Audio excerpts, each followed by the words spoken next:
Welcome to Straight Talk with Sandra Reish. Are you trying to master the game of life without success? There are secrets and strategies to living your best life. We'll share some of them with you on today's show. Take advantage of this series to become an expert at relationships. All relationships. It's time to live the life that you deserve to live. Now, here's your host, Sandra Reish. Welcome to Straight Talk with Sandra Reish, a show about living your very best life. First of all, I want to thank so much the incredible caregivers that I just spoke with in Winnipeg and Saskatoon. You guys inspired me. It was a great trip, and I really appreciate all the comments and the way you're helping so many people with anxiety, depression, and all the things that go along with that. So a shout out first and foremost there. One of the great gifts of having a radio show is I get to interview people who I think their message is so important. And today I have a brilliant guest. I've had the honor to hear him speak twice, and I follow him, of course. He's just amazing. His name is Dr. Michael Klaper. He is a gifted clinician, an internationally recognized teacher, and quite the sought after speaker on diet and health. Now, Dr. Klaper has practiced medicine for more than 40 years and is a leading educator in applied plant-based nutrition and integrative medicine. We'll find out all about that. Now, Dr. Klaper believes that proper nutrition and balanced lifestyle is essential for health, much like myself, and in many cases can make the difference between healing an illness or merely treating its symptoms. He serves on the staff of True North Health Center in Santa Rosa, California, an amazing place that people have transformative changes going on there. It's a nutritionally based medical clinic, and he teaches his students and patients that healthy comes from healthy living. He is passionate and dedicated to the healing and flourishing of all living beings and of the planet itself. He walks the walk and he talks the talk, and I am so excited to have him back today. Welcome back, Dr. Klaper. Well, thank you so much, Sandra. It's an honor and a pleasure to be with you and your listeners.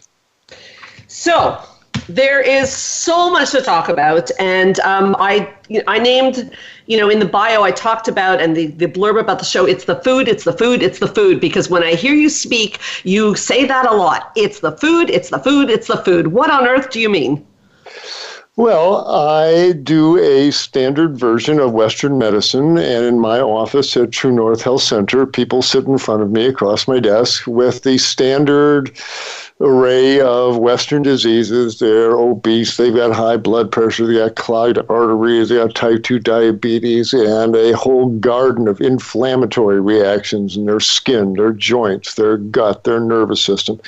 And they're sitting in front of me with a head full of confusion from all the things they've been told by friends and relatives and what they've read on the internet. And they are generally puzzled. Doctor, why am I sitting here in this body? I'm overweight, diabetic, hypertensive, clogged up. Is it my genes? Is that the problem? Is it the pesticides on my food? What is the problem?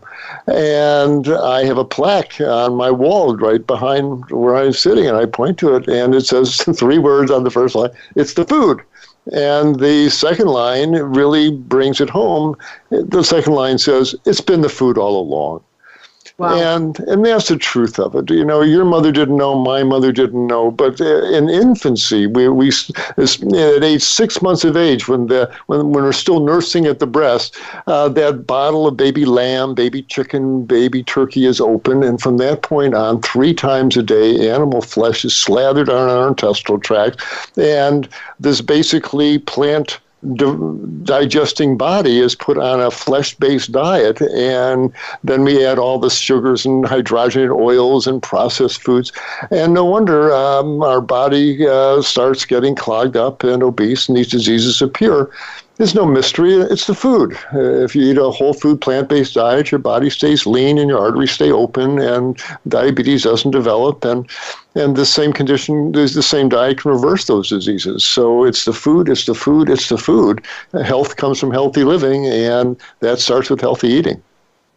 I noticed you mentioned plant digesting body. Mm-hmm. Many people listening will say, what's he talking about? What do you mean? Are we meant to be plant digesting people? Oh, absolutely. And for anyone who has any question about this, I refer them to the wonderful YouTube presentation by my friend and colleague, Dr. Milton Mills, Mills, on is man an herbivore or an omnivore? And there's no question we have an herbivorous body. We came from the same roots where all the primates did, and all our ancestors, all our cousins, the gorillas, chimpanzees, spend their days up in trees eating leaves and fruits, and we have the same digestive system. We are not carnivorous apes. We are not flesh-eating animals. And when we try to eat the diet of mountain lions, nasty bacteria get spawned in our guts, and our arteries start to clog up. We come obese, etc. There's no question we are herbivores, and anything outside of that kingdom is going to lead us to a body that is not healthy. That makes sense to me. People every day come up to me all the time asking if we're herbivores. How did it happen that we ended up eating meats? And why do we see even reference to meat in the Bible? These are just the questions people ask me. I wonder what you would say. Oh, absolutely. I'm sure meat was introduced for survival reasons. Again, a million years ago on the African savannas, when our foraging, scavenging ancestors came across a zebra carcass rotting in the sun, I'm sure they probably took advantage of that if they were really hungry or starving to death.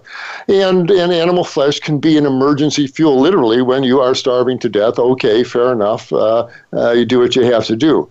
But that's not the situation today. And when we make animal flesh a steady part, in fact, the foundation of our diet like we have now, we see the trillions of dollars we wind up spending trying to fix the diseases that diet spawns.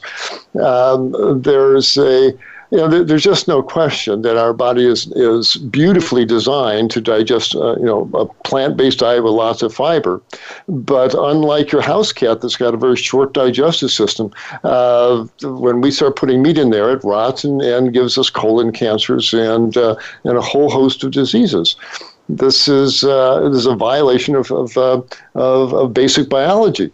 Where did it come from? Very simple. Look down in the bottom right-hand corner of the posters that tell you about your food group choices, and you'll see 4 letters that explain it. USDA. In this country, it's the Department of Agriculture is making up the food guidelines. We are the only Western country where the Agriculture Department is telling us what to eat.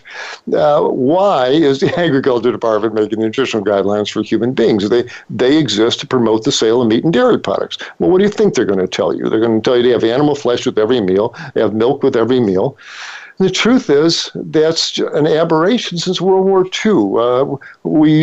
This country evolved, everyone living on farms, and you may have had pot roast on Sunday and fish on Friday, but that was it. The rest of the week, you ate out of your garden. You ate cabbage stews and potato soups. Yeah, you didn't go killing your chickens every night for buffalo wings, that's for sure. You run out of chickens pretty quickly doing that. But it's only since World War II the billions of dollars were subsidizing the corn and soybeans to shovel down the gullets of these billions of cows and pigs and chickens every year. It's a matter of economics and money. Rather than biology and good health. And again, the results are painfully clear to see. Any physician who's treating these Western diseases, and to anyone who gets on the bus or the subway, you see the reality of what our diet's doing to us. We're transgressing natural law. Natural law says we should be eating plants. So, just to contextualize this, you grew up on a dairy farm, I do believe. I did. I sure did. And, I guess that part of where you're speaking comes from, and I know you're working on a book, is getting the message out. It still seems to be that although there are definitely people who know this and are following this, it still seems to be, I feel like a minority in my world, and it still seems to be something that people really resist. So, my question is it the fact that you feel that it's killing people that makes you personally so passionate about this topic? And B, why is there so much resistance? What's going on? Oh, that's such a profound question, Sandra. And the woman of your intelligence gets right to the heart of the issue there. Thank you. What's really going on? It's become so culturally normalized that, of course, you got, where's my protein? protein equals meat. And the meat industry, the dairy industry have been experts in weaving this into the fabric of life, of modern life there, that of course you have to have animal flesh with every meal. But again, this is an artifact of modern economics, and there's no biology involved. This is a matter of money and pandering to taste. And people love to have that salty, chewy, greasy sensation in their mouth that meat provides. And again, salt, sugar, and fat are very addictive, and we found ways to slather meat with barbecue sauce and things that's salty and sugary and fatty, and we have to cook it. If you see a piece of raw meat, your mouth doesn't water. That should tell us something. But we have to do something to disguise its actual nature. It's not a natural act to be eating the flesh of animals. I invite people to think about, jump on the back of the nearest cow you see, open your mouth, and take a big bite out of its backside. What are you going to find? Your mouth is very small and your teeth are very short, and you can't bite through that animal's hide, let alone its muscle. The idea that we're supposed to be eating flesh, and the whole paleo nonsense, like every Neanderthal had a mastodon in the freezer and spent all day eating mammoth meat. I'm a caveman. The truth of it is, most hunts were unsuccessful. Most time the guys came back empty-handed to camp. If they did bag some poor animal and drag its carcass back, it rotted within days. It became toxic. The idea that we had flesh with every meal is an illusion. It's a myth.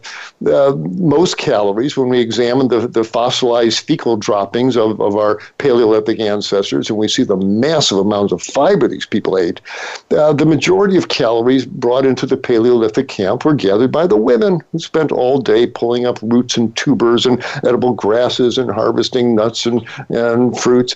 Once again, the women got us through the tough times, but this idea that we were macho folks back then eating meat all day is a myth. The paleo folks would like you to believe that, but it's simply not true. And when you look around the world, the folks who are still true to their traditional plant-based diet, the Tarahumara Indians and folks up in the Andes, they're lean and healthy, and they live on rice and beans and various types of plant-based foods. The biggest, strongest animals on the planet are plant-based. Elephants and buffaloes and giraffes and gorillas grow to thousands of pounds of mammalian muscle without ever eating cheeseburgers.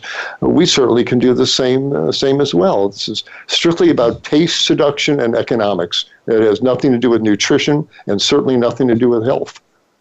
Fascinating. So we're going to take a short break, but when we come back, we're going to go into all the diseases that can show up eating this way, including if you're listening and you have a digestive problem. That's really actually what took me down this route. If you have a digestive problem, Dr. Klaper is our guy. We're going to come back. We're going to talk about digestion. We're going to talk about probiotics, gut biome. What is that? We'll find out all about that. We'll be right back with Straight Talk with Sandra Reish.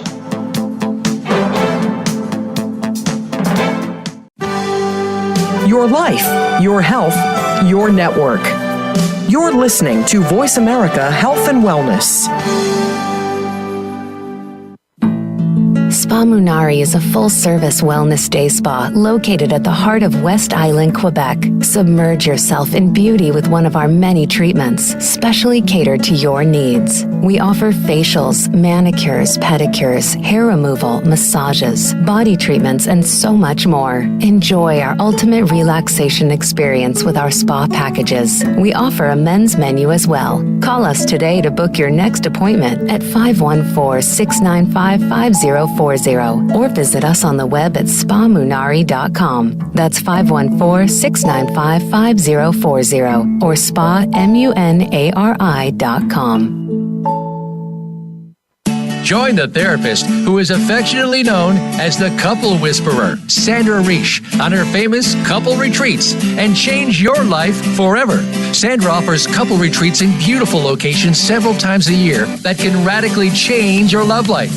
Couples describe her retreats as life-changing. Regain that loving feeling, bring your intimacy to a new level, and rediscover excitement and joy.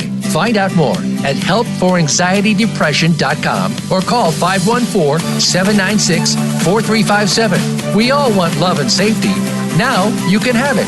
Call 514-796-4357 or helpforanxietydepression.com.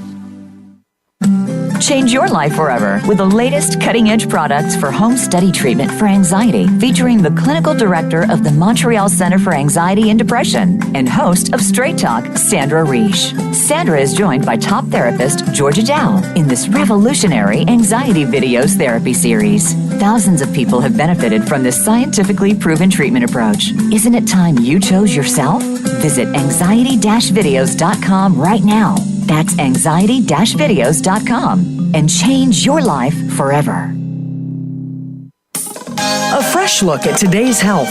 Voice America Health and Wellness.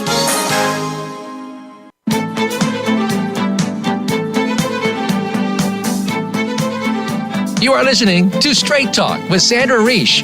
To connect with the program today, please call 1-866-472-5792. Again, that's 1-866-472-5792. You may also send an email to info@helpforanxietydepression.com. Now, back to Straight Talk. Here's Sandra Reish.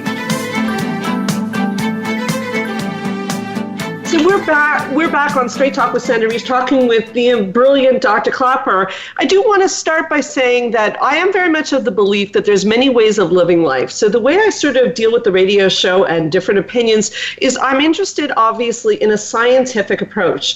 So I want to mention that, you know, what's being talked about today is based on science, not based on an opinion, because that wouldn't work for me. Now, on the break, I was talking to Dr. Klaper on what he's been up to lately, and he told me he just testified at the American Medical Association. What were you testifying about? Well, every year, the American Medical Association has policies regarding everything from foods in schools and in the SNAP program, the government assistance programs, as well as foods in hospitals. And up until now, it had been pretty raggedy. We approve the use, we encourage the use of healthy foods in these programs. It's pretty nebulous that let the food directors in the hospitals, et cetera, get away with this, the cheapest foods they could get, so their bottom line stayed black. But really, the people were suffering or eating these foods. So this year, when the House of Delegates got around to hearing input about their resolutions, Dr. Neil Barnard from Physicians Committee for Responsible Medicine called me and asked if I would come to Chicago to testify, along with other physicians. We had about 15 of us there, to testify to the House of Delegates, saying, listen, when those trays come up from dietary in the hospital, what is under those metal domes when the patient opens it up is a powerful statement to them.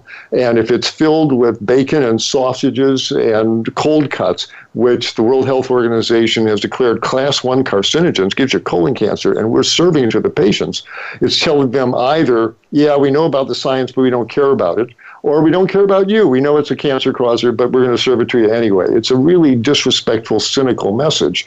And because 80% of the people who work in hospitals are overweight or obese, it's really affecting even the people who work there.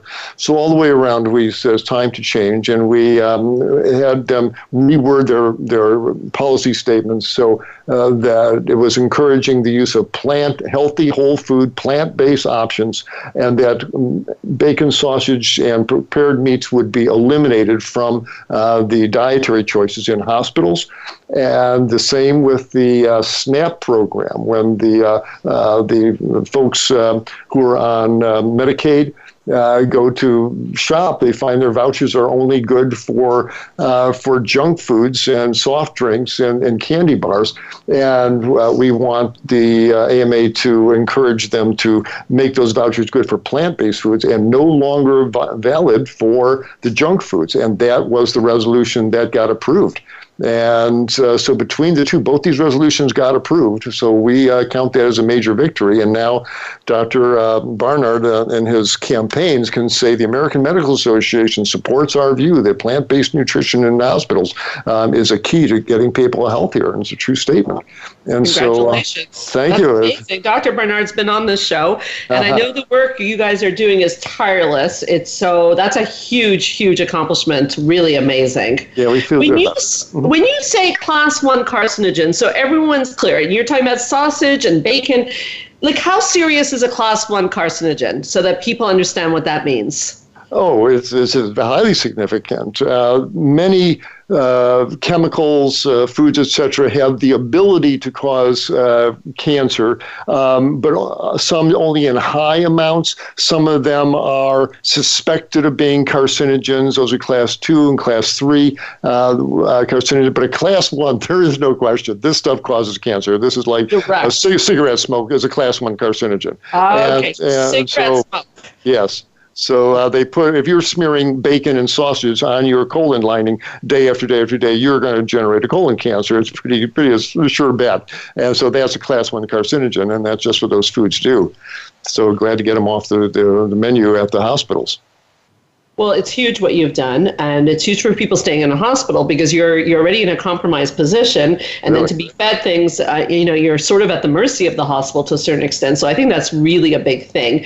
I think that for our listeners, this class 1 carcinogen is extremely important because I was, waiting for you to mention smoking, and these days most people who would listen to the show or you would talk to would never consider lighting up a cigarette. But I don't think most people think of sausage and cold cuts as the same thing as smoking. But class 1 is class 1. Mm-hmm. Again, that's the science. There we've got it. Now, I said we'd talk about digestion.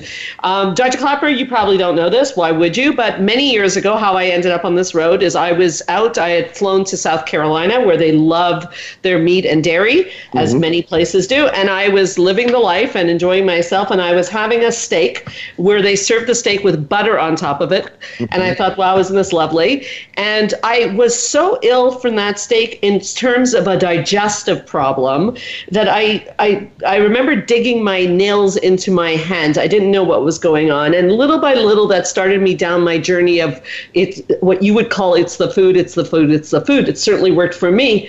There are a lot of people, I feel I was lucky because I feel my body spoke to me. There's a lot of people who they don't get that message, so they're not suffering. Why their body feels fine, they're feeling good. What is the digestive fallout of all this? I'll add into that. What the heck is this leaky gut you talk about? What is that? Right. Well, this is a multi-leveled question and answer, of course. Makes you work hard. Fair enough. Challenge accepted. Every day we're learning more and more about how certainly our digestive system, our gastrointestinal system, our stomach, our small intestine, large intestine, and the associated organs play such a key role in everything that has to do with our health. And not only does the digestive system extract nutrients from the food that we eat, but also the food we eat changes us in many ways. And one is that with every the meal, the constituents, the molecules of every food we eat within minutes are washing through every cell in our body. And when in our tissues, our DNA lies unfolded and the food turns genes on and turns genes off. It plays our DNA like a piano. And the science is called nutrigenomics. It's how our food turns genes on and turns genes off. And so starting from this basic fact, we're seeing that an animal-based diet is going to turn on certain genes, and a plant-based diet is going to turn on other genes. And the animal-based diet tends to turn on genes that incite inflammation and spawn cancers and fan cancer growth, where the plant-based diet's nutrients tend to turn on tumor suppressor genes, and they're antioxidants. They are stabilizing phytonutrients. And so the very nature of the molecules that the digestive system delivers to our tissue is fundamentally different between plants and animals. And then we are now learning that the food we eat determines the microbes that live in our gut. If you eat a lot of sugar, you're going to summon up sugar-eating bacteria in your guts, and they create all sorts of mischief. Well, you eat a flesh-based diet. You are eating lots of substance called carnitine and choline, and you will spawn a population of microbes in your gut that eat carnitine and choline. They don't care about you. They care about that next chicken breast or salmon steak coming down, because they will turn that choline and carnitine into a molecule called trimethylamine, which your liver turns into trimethylamine oxide. So what? Well, this is a molecule from hell. This drives cholesterol into the artery walls. And my concern, and I'm starting to see it happen, is that the folks who are eating the meat, you say, what's wrong? They look fine. They look all healthy, and they seem to be getting away with it, but they're not. And the truth is that, again, what's really happening in their arteries? I don't care how ripped and buff this guy looks on the treadmill. What's happening in his prostate gland? What's happening in his colon wall? What's happening in his arteries? This man is brewing up diseases. And here's the guy who drops dead on the treadmill at 49, who develops colon cancer when he's 52. And most of these folks are young, and you can get away with a lot of things, or apparently you can when you're young, but you're not really.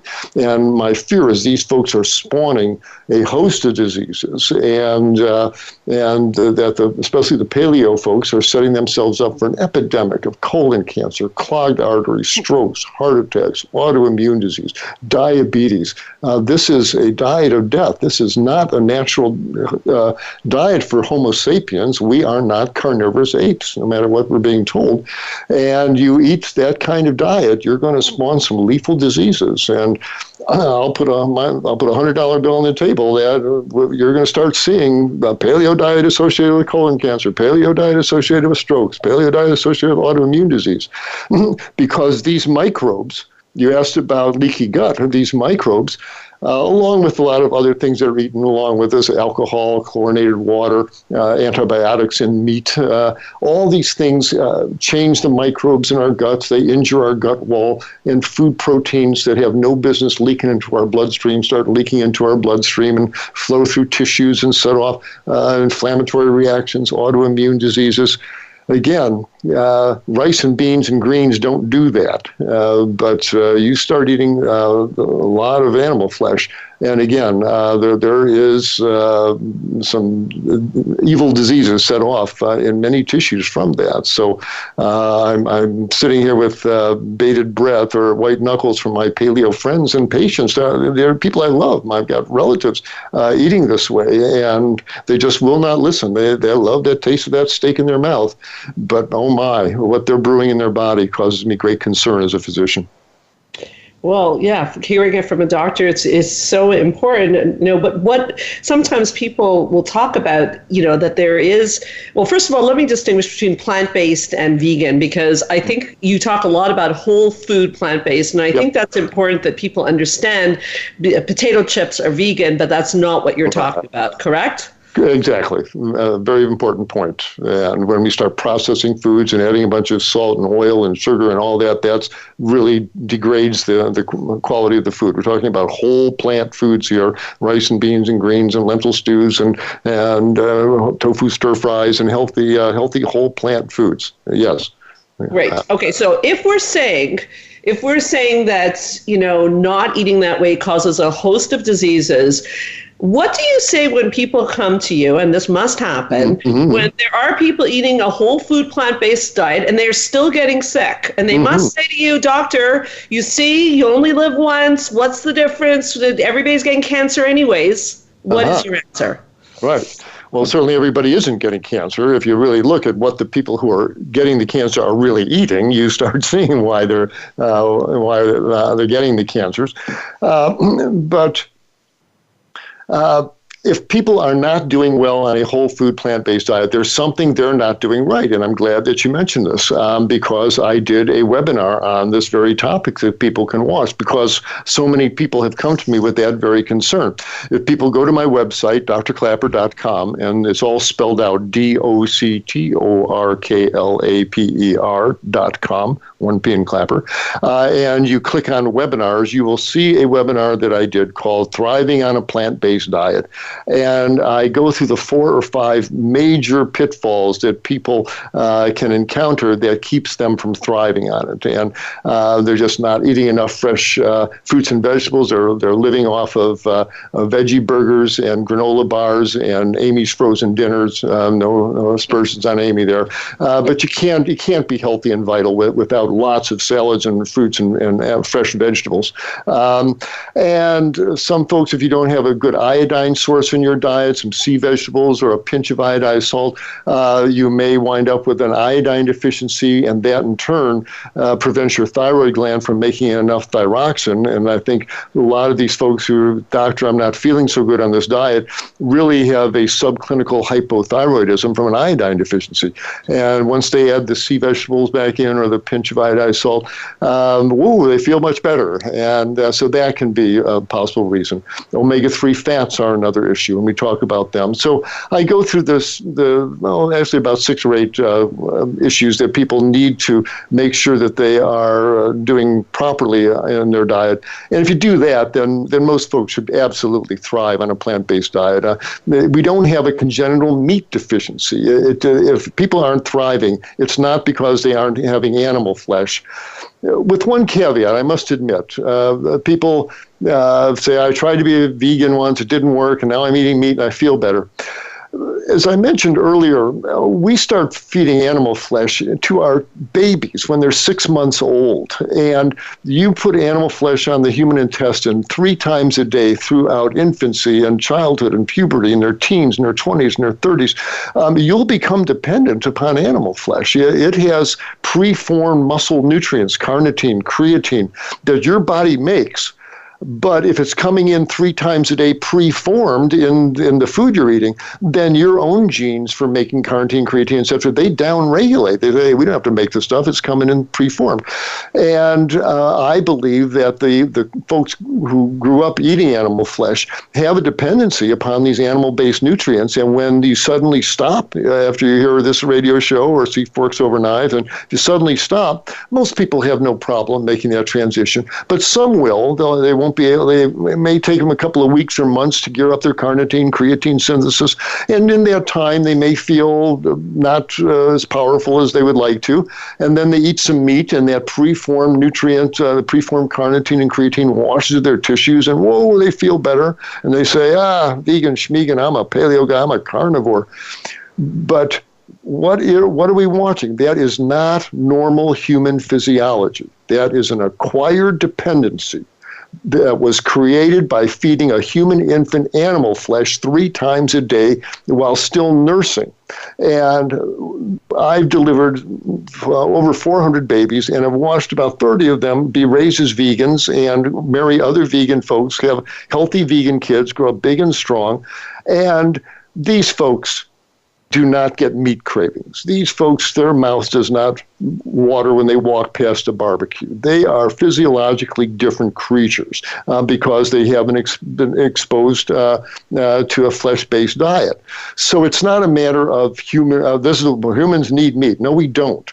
But you can create a dependency upon it, which you can wean off. And if people want to adopt, most people have no problem adopting a plant-based diet just 100% right away. But if you find that after a few days you're not feeling great, have a tiny piece of animal flesh and see how long you can coast on that. 4 or 5 days or longer until you think your body may need some more, and then have another little piece, less than the size of a deck of playing cards, not a big 16-ounce porterhouse. And gradually, as your genes start picking up the synthesis that they have to do, or your enzymes, start synthesizing the carnitine, creatine. Now, then you stretch out the time between the animal flesh greater and greater until eventually it drops out of your diet. So, and I give people plenty of slack to do that. And I think that's what we're watching. It's not an all or none. See, I didn't do good on plant-based diet. I need meat. Well, you've got a dependency here that you may need to wean off of. But I think that's what we're seeing. It's not a black and white issue. And people like that taste of meat, so they want to stay defending it. The truth is, it hurts them, and we should all, for our individual sake as well as this planet's sake, start weaning the meat out of our diet here. It almost sounds like then, if somebody, listeners switch to plant-based, and let's say they're doing okay, and, a couple of years down the road or whatever, they still face life-threatening illness. It almost sounds, if I read between the lines, is that if we go through challenges, it's not because of the switch to the plant-based diet, it's probably because of how we started our lives. Oh, it's a huge factor. Of course, when we're infants, we're very plastic. If you want to make a world champion gymnast, what do? You find a little 3 or 4 year old kid, and you take him to the gym right away, and that's how important our early experiences are. And certainly, when it comes to training your digestive system, the food that we smear on our digestive membranes 3 times a day throughout infancy and childhood and teens, that certainly changes us. The intestinal mucus sets up for extracting nutrients out of the meat-based food mass. The enzymes in the intestinal wall become the most efficient for absorbing the nutrients out of a meat-based food mass. The liver enzymes set up to be the most efficient for dealing with that food stream. And then if you suddenly change to a plant-based diet, you've done a 180-degree change on the food stream. Instead of high in fat, it's low in fat. Instead of high in sugar, it's low in sugar. Instead of low in fiber, high in fiber. Instead of high in protein, lower in protein. And some folks, their intestinal mucus, their membrane enzymes may not be so efficient at making that change to extract the nutrients out of a plant-based food stream. Might take them a few months to make the transition in their microbes and their enzymes and the mucus consistency. And that lag period is what can get people feeling not so great. But if they just stick in there with it, and again, watch my video, make sure you're getting enough iodine, make sure you're getting enough omega-3s, make sure you're getting enough magnesium, etc. Eat the foods. Time is on your side. The body will take to this diet, and you see so many of the diseases that were animal-based or from an animal-based diet fade away. When you stop hitting yourself in the head with a hammer, the headaches stop, and you stop really, and you stop eating a diet that's full of fat and salt and sugar and cooked animal flesh. The obesity melts away, and the arteries open up, and the high blood pressure goes down, and the skin clears up, and the migraines go away, and the asthma gets better, and the intestines start working again. And you see, it was the food all along. Yeah. So, till now we've talked a lot about meat, but I want to make sure that it's clear that this also includes milk and dairy and cheese and all that stuff. Now, what's the scoop with the milk? Oh, absolutely. Yeah, as he said, I grew up on a dairy farm in Wisconsin and lots of cows. Boy, I sure won't let that stuff pass my lips. If there was one food that I would make disappear from the American diet immediately, or the Western diet, it would be everything made from that white liquid that comes out of the udder of a cow. Cow's milk is meant to turn a 65-pound calf into a 700-pound cow as rapidly as possible. It is baby calf growth fluid. That's what this stuff is. And if you're a baby calf, that's great. But if you are a woman with a breast tumor or a guy with a prostate tumor, the milk is full of growth factors, full of IGF-1, the most powerful growth-promoting molecule known to biology, and milk causes tremendous amounts of that to be made in the body. And very disturbingly, something the dairy industry did, they didn't think they didn't need to tell the public about it. But on my uncle's farm in the 50s, when a cow was fertile, we would lock her up, and the breeder guy would come out and ram a tube of bull semen into her uterus and squeeze the bulb and make her pregnant. And she would stop giving milk. A pregnant mammal doesn't lactate, and there's a good reason for that. And my uncle had to accept that bossy number 17 is not going to give milk till she has her calf in the spring. But in today's modern dairy operations, with thousands of cows, they can't afford to have their best milkers go offline for months at a time. So now they've genetically modified the cows. And today's modern milk is extracted from cows that are pregnant with their next calf. Well, today's dairy products are made from the milk of pregnant cows. Wow. As a result, the estrogen content is through the roof. Pregnant mammals have huge amounts of estrogen, and the milk is full of it. And they've done studies. You give kids 2 glasses of milk, their testosterone levels plummet, their urine is filled with estrogens and progesterone. And no wonder our little girls are going through puberty at age 8 and 9. No wonder women are sprouting out so many breast lumps. Estrogens make the prostate gland unstable. Guys who eat dairy products get more prostate cancer. This is an estrogen-laced, growth-promoting liquid meant for baby calves. And unless you see a baby calf looking back at you in the mirror, I urge folks, get your protein someplace else. This stuff has really become toxic. And I urge people to see they can live big, healthy, strong lives without dairy products. And when you eliminate them, watch your nose stop running, your bronchitis gets better, your asthma gets better, your skin clears up, and you'll see it was the food, especially the dairy products, all along.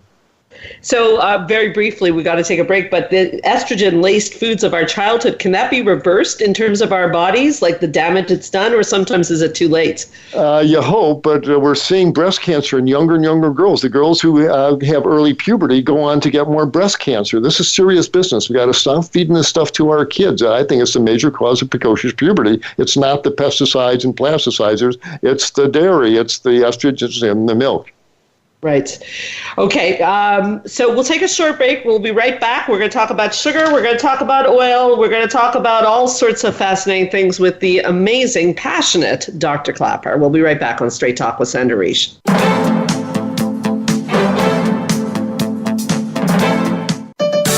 Your life, your health, your network. You're listening to Voice America Health and Wellness. Change your life forever with the latest cutting-edge products for home study treatment for anxiety, featuring the clinical director of the Montreal Center for Anxiety and Depression and host of Straight Talk, Sandra Reish. Sandra is joined by top therapist Georgia Dow in this revolutionary anxiety videos therapy series. Thousands of people have benefited from this scientifically proven treatment approach. Isn't it time you chose yourself? Visit anxiety-videos.com right now. That's anxiety-videos.com and change your life forever. Spa Munari is a full-service wellness day spa located at the heart of West Island, Quebec. Submerge yourself in beauty with one of our many treatments, specially catered to your needs. We offer facials, manicures, pedicures, hair removal, massages, body treatments, and so much more. Enjoy our ultimate relaxation experience with our spa packages. We offer a men's menu as well. Call us today to book your next appointment at 514-695-5040 or visit us on the web at spamunari.com. That's 514-695-5040 or spamunari.com. Join the therapist who is affectionately known as the Couple Whisperer, Sandra Reish, on her famous couple retreats and change your life forever. Sandra offers couple retreats in beautiful locations several times a year that can radically change your love life. Couples describe her retreats as life-changing. Regain that loving feeling, bring your intimacy to a new level, and rediscover excitement and joy. Find out more at helpforanxietydepression.com or call 514-796-4357. We all want love and safety. Now you can have it. Call 514-796-4357 or helpforanxietydepression.com. Your life, your health, your network. This is Voice America Health and Wellness.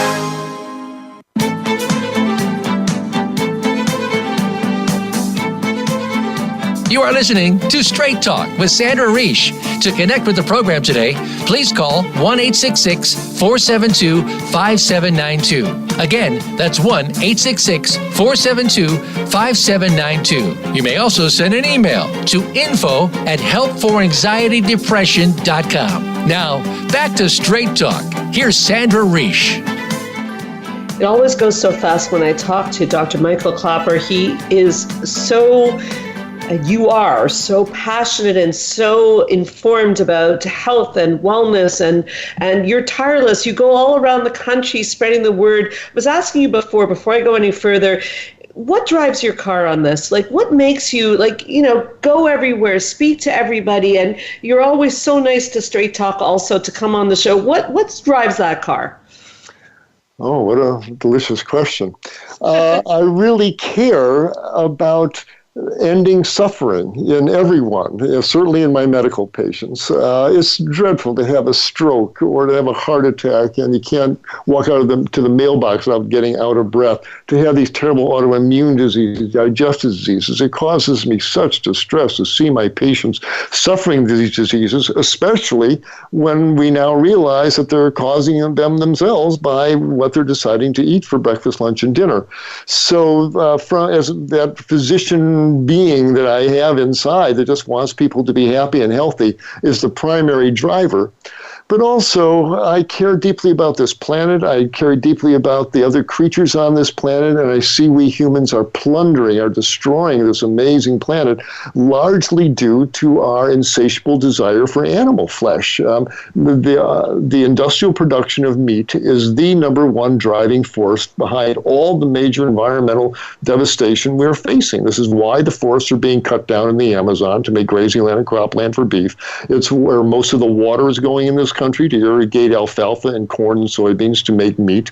It's where most of the soil is eroding off corn and soybean fields to make make cheap cheeseburgers.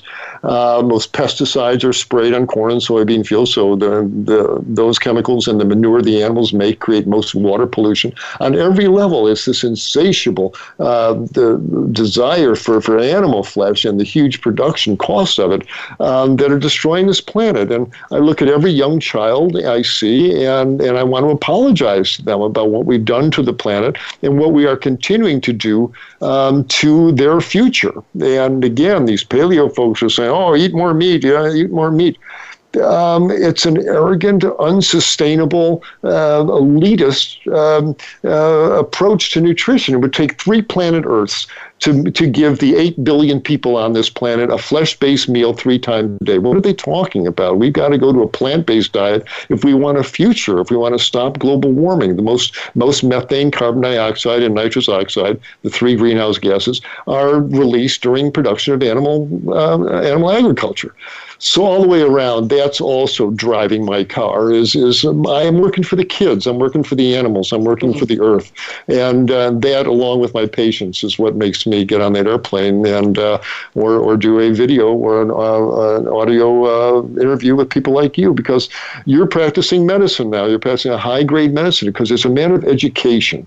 We don't need another study showing plant-based diets lower high blood pressure. We know that. We've got to get it out into the zeitgeist that it's cool to eat veggie burgers instead of beef burgers. That it's okay to order the bean chili instead of the beef chili. That's the only great sacrifice we're asking, but it makes all the difference in the world. And so normalizing a plant-based diet is the most important thing I can do, and that's why I'm so grateful to be on programs such as yours to get that word out.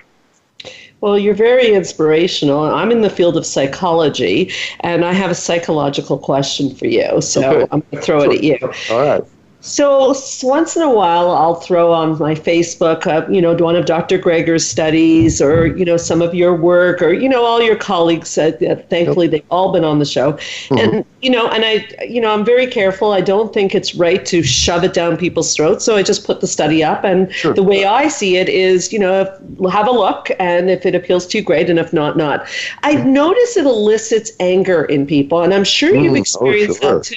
What is the psychology? You talked about the zeitgeist. That's the zeitgeist I'm confused about. What is this anger about even hearing this? Why are we resisting it? It's really profound, isn't it? Boy, It touches something so primordial.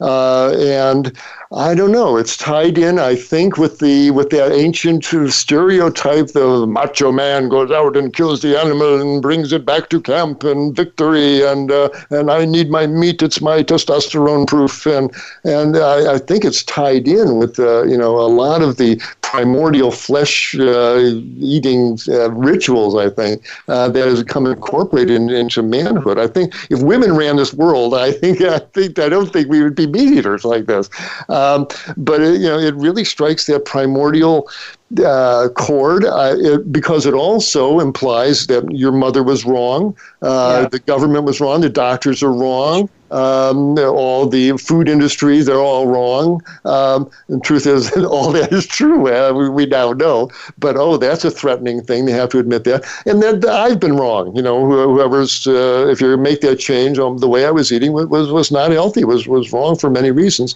A lot of people just don't want to admit that. It's tied up with motherhood and the way I grew up and my comfort foods, and it's the way it's always been, and it's American way of eating. And, all that those are all bricks in the wall of the edifice that wants us to keep on eating those burgers and those steaks, and it's healthy and good for us. But the truth is it's not. The truth is it hurts us, and it's hurting this planet, and it's hurting our futures, and we've got to come to terms with it. They can fuss and scream and growl all they want, but the truth is, as they're sitting there, they're spawning colon cancers and prostate cancers and breast cancers and clogged arteries, and they're spawning these diseases, and the Earth is getting warmer because 70 billion animals are breathing out carbon dioxide and methane, and nitrous oxide is coming off the farmers' fields that we sprayed nitrous fertilizers on, and meanwhile, we no matter what meat eating was, and I granted it probably got us through those ancient times long ago. It helped us survive. It did. But that's what it was. We also used to kill whales. We also used to own black people for slaves. We used to do a lot of things. But there comes a point you let that recede in the rearview mirror. We used to do this, so we know better now. And flesh eating has to be one of those things. No matter what it was in the past, it's a new era. And we've got, if we want to survive as individuals and as a species, we've got to make that that very hasty evolution to a plant-based diet. And it's just what's being called for at this point. And they can argue all they want and growl, but truth is, meat eating is a thing of the past. No matter what it was, it's time for the plant era to dawn. Yeah, I think that there was a lot of psychology in your answer. I think that you hit the hammer on the nail with I think there's a bit of ego in there. I think there is a bit of ego that we don't like to find out that we could be wrong. It was the same with the smoking. I'd love to go into that with you. We're not going to have time. What I do want to make sure, I cannot end the show without talking about sugar and oil. Now, I walk around, there's cupcakes everywhere. Sugar is everywhere. My kids go to birthday parties. Sometimes I just feel like I don't know how I'm even supposed to beat this. What about the sugar? Yeah, sugar is a flavoring, like cinnamon or some other nice spice that you add for a particular flavor. But it's not to be eaten as a food. It's one thing to add a half a teaspoon of maple syrup to your tea or a little date sugar. That's fine. It's a flavoring. But when you eat that cupcake, you're eating a chunk of sugar as food. That's the problem. Because when a little pinch of sugar gets in your tea, that's fine. Your body, one pass through your liver, it's gone. But you eat 30, 40 grams of sugar in a cupcake or a donut or a coffee cake or a milkshake. Your body runs thick, rich with sugar, and it sticks to your proteins all over the body, and it glycosylates them and stiffens them and fractures them and promotes aging of your tissues. It's not a good thing to flood your tissues with sugar. And wine is one of those things that ages us. It contributes to premature aging. So enjoy, if you want something sweet, have a mango, have a papaya. My wife and I used to eat ice cream in the evenings. Now we have blueberries with some almond milk on it. Big deal. It's not that great a sacrifice. It gives us that sweet, creamy dessert sensation, but without the dairy and the sugar that ice cream contains. So it's just a matter of a little jiggle of your taste preferences, and you can enjoy these lovely things. Dr. Klaper, you never have a vegan cupcake or a vegan piece of cake ever? Oh, once a year, twice a year. It's a novelty thing. But I know what I'm eating. I'm eating a chunk of sugar now. I'm very aware now. But I'll indulge. Well, I need to know that once a year I can do it. Yes, absolutely. Yes, special dispensation. Yeah, absolutely. Okay. And we're just about out of time, sadly. Right. In a nutshell, oil. Why is oil now our problem? Because we didn't think oil was our problem. Yeah, it's liquid fat in a bottle. There's nothing magic about these oil. If you want fat in your diet, great. Have a handful of walnuts, have avocado, have a piece of coconut. Fats are not evil, but when you extract them and you put it into a bottle and you pour it on your food, that fat leaps into your bloodstream. It makes your blood thicker. It changes your hormone levels. polyunsaturated oils make cells unstable, increase cancer risk. There's nothing healthy about pouring liquid vegetable fat on your food, no matter if it came from an olive or a coconut or any of these. There's a wonderful cuisine available without oil. You can make salad dressings without it. You can stir fry your vegetables in vegetable broth. There's no reason to be pouring liquid fat on your food. And when you stop, the food tastes so much better. We got to stop thinking that olive oil is a magic panacea that lets us eat our chicken cacciatore because it's now a Mediterranean diet food or meal. It's not. Pouring liquid fat on your food is not healthy for you. I can't see any way around that one. Dr. Klaper, first of all, I want to thank you so much for taking time out, and I want to say a bigger thank you than that. I want you to know that we all see what you're doing, and I can tell you that it's very special, and I'm sure my listeners are are very, very grateful to you. Where can people find you if they want to get in touch with you? Best place is on my website, drklaper.com. Again, it's all spelled out, DOCTORKLAPER.com. You'll see my speaking schedule there. You'll see lots of videos on all sorts of nutrition-based topics. And my Q&A section grows every day. Lots of answers to very common questions, many we've touched on today. So go to drklaper.com and you can contact me through that website. Thank you so much for coming on Straight Talk. You're a very special man. Well, thank you, Sandra. It's wonderful getting this word out with you, and you're doing wonderful work to heal this country and this planet. So it's an honor to work with you in this way. Thank you so very much. That means the world to me. Before we sign off, I'd like to especially thank everybody for listening to Straight Talk with Sandra Reish, and I'd like to invite you all to come back next week. If you need information on this show, just check out helpforanxietydepression.com.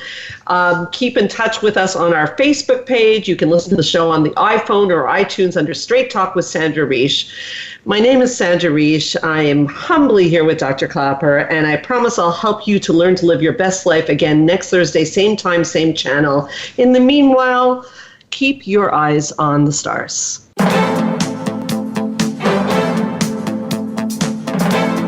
Thank you for listening to Straight Talk with Sandra Reish. We hope you've enjoyed today's show, and we'll tune in again next Thursday at 3 p.m. Pacific Time, 6 p.m. Eastern Time on the Voice America Health and Wellness Channel. Now, go live your best life.